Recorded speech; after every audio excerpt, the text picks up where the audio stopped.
Hello' friends, welcome back to my YouTube channel. মই অনুৰাগ শৰ্মা আপোনালোক সকলোকে পুনৰবাৰ স্বাগতম জনাইছোঁ মোৰ ইউটিউব চেনেলটোলৈ। আজি মই আপোনালোকৰ সন্মুখত এটা নতুন ভিডিঅ'লৈ উপস্থিত হৈছোঁ আৰু আজিৰ ভিডিঅ'টোত মই আপোনালোকৰ সৈতে শ্বেয়াৰ কৰিম, ডিছকাছ কৰিম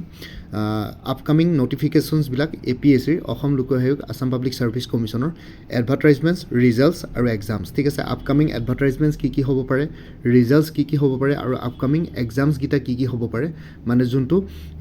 ৰিচেণ্ট ফিউচাৰত হোৱাৰ সম্ভাৱনা আছে সেইখিনিৰ ওপৰত ডিছকাছ কৰিম। চ' ফাৰ্ষ্ট অফ অল আমি এডভাৰটাইজমেণ্টত যাওঁ। এডভাৰটাইজমেণ্টত এজ অফ নাও এৱেটিং এডভাৰটাইজমেণ্টটো হ'ল APSC combined competitive examination 2024-25 ACS, APS আৰু এলাইড ছাৰ্ভিচেছৰ কাৰণে। চ' APSCৰ কম্বাইণ্ড কম্পিটিটিভ এক্সামিনেশ্যনৰ এডভাৰটাইজমেণ্ট জেনেৰেলি ডিচেম্বৰৰ 20 তাৰিখৰ পৰা জানুৱাৰী 10 তাৰিখৰ ভিতৰত APSCয়ে combined competitive examination generally publish কৰে। চ' এইবাৰো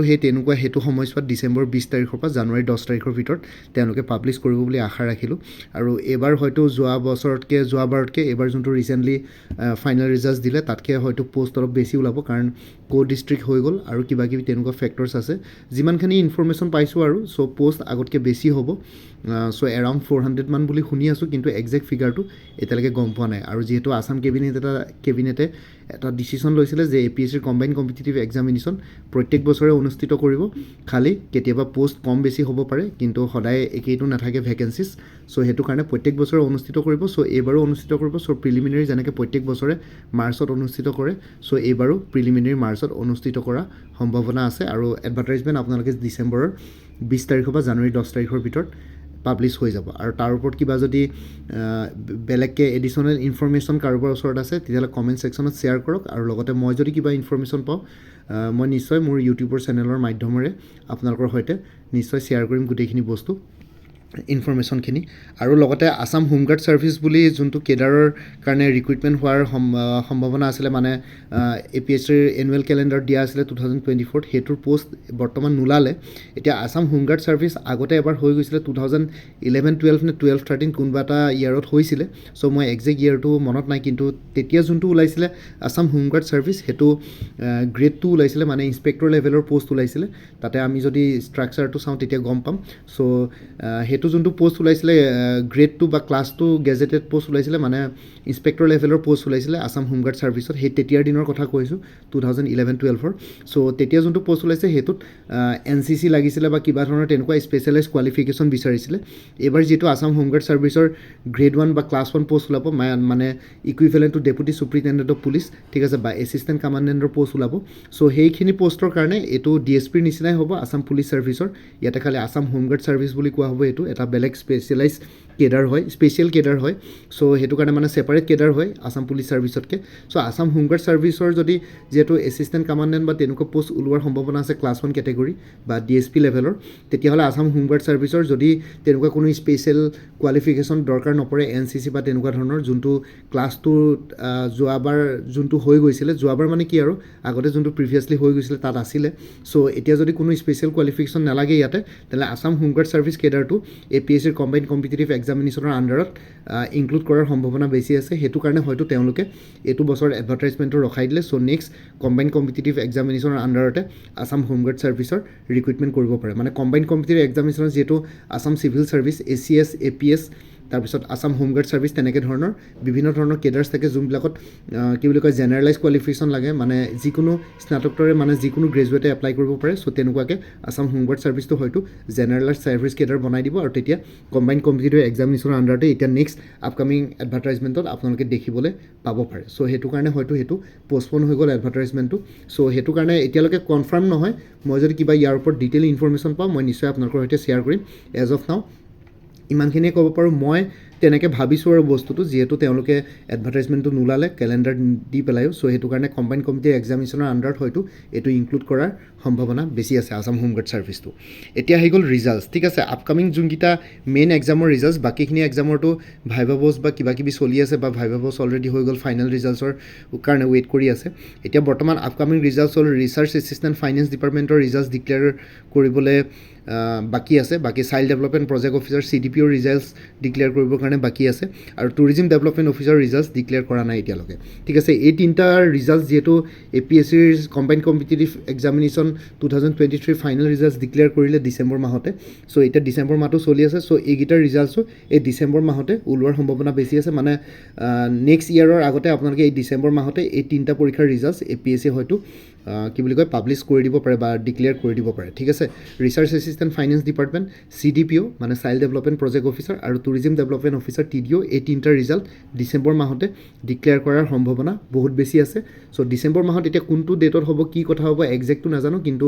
মোৰ লাগিছে যিহেতু কম্বাইণ্ড কম্পিটিটিভ এক্সামিনেশ্যনৰ ফাইনেল ৰিজাল্টছ দি দিলে সেইটো APSCয়ে বেছি প্ৰায়ৰিটি দিয়ে সেইটোৰ পাছত আৰু এতিয়া এইখিনি ৰিজাল্টছ ডিক্লেয়াৰ কৰিবৰ কাৰণে বেছি টাইম নলয় ডিচেম্বৰ মাহতে আপোনালোকে এইখিনি ৰিজাল্টছ এক্সপেক্ট কৰিব পাৰে চ' ডিচেম্বৰ কোনোবা এটা দুটা দিনত এনেকৈ ৰিজাল্টছ এই তিনিটা ৰিজাল্টছ ডিক্লেয়াৰ কৰিব ঠিক আছে চ' এইকেইটা হৈ গ'ল যিসকলে পৰীক্ষা দিছিলে চ'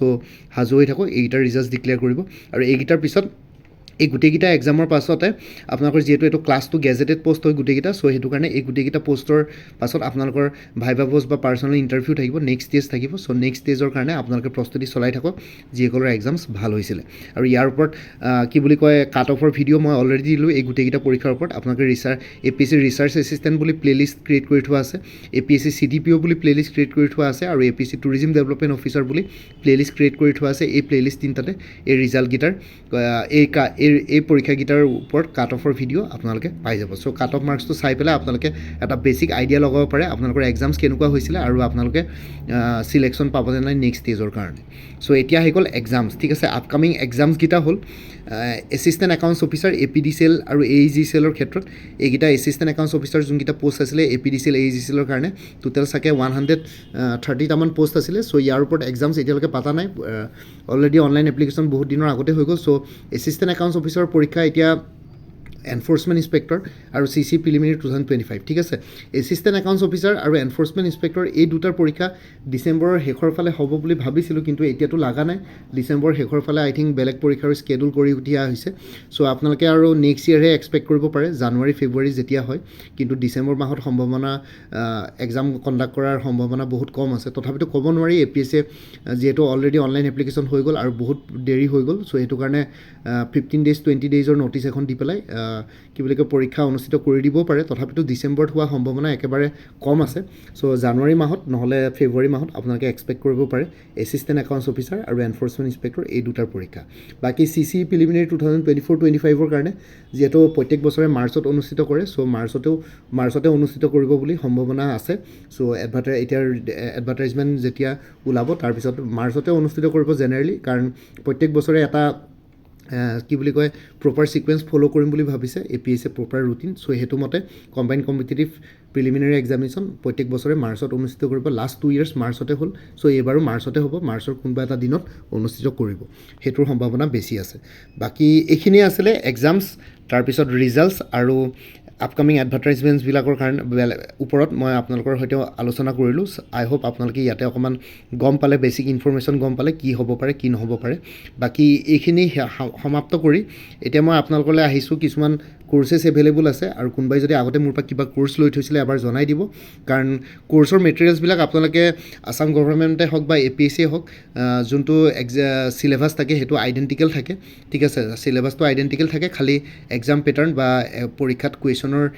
লেভেলটো বা লেভেল অফ ডিফিকাল্টি লেভেলটোতো অলপ বেলেগ থাকে চ' ইয়াতে চিলেবাছ একেই থাকে চ' সেইটো কাৰণে কোনোবাই যদি আগতে মোৰ পৰা কিবা কোৰ্চ লৈ থৈছিলে এবাৰ জনাই দিব চ' আগৰ মেটেৰিয়েলছখিনি বাদ দি যোনখিনি এডিশ্যনেল মেটেৰিয়েলছ লাগিব সেইখিনি ল'লে হ'ল তেতিয়া আপোনালোকৰ প্ৰাইচটো কমি যাব দামটো চ' DME গ্ৰেড 3 নন টেকনিকেলৰ কাৰণে ফুল কোৰ্চ এভেইলেবল আছে 350 আৰু DHS DME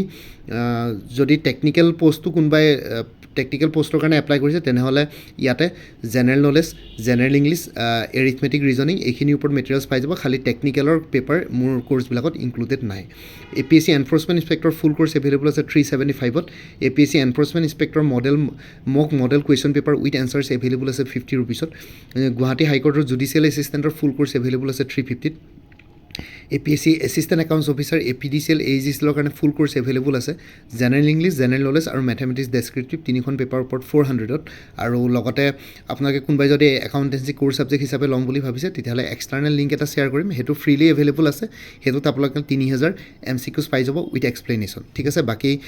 ষ্টেটিষ্টিক্স আৰু মেথমেটিক্স যিসকলে কোৰ্চ ছাবজেক্ট হিচাপে ল'ম বুলি ভাবিছে তেওঁলোকৰ কাৰণে মোৰ তাত কোৰ্চেছ এভেইলেবল নাই চ' এইকেইটা ছাবজেক্টৰ ওপৰত মোৰ তাত কোৰ্চেছ নাপাব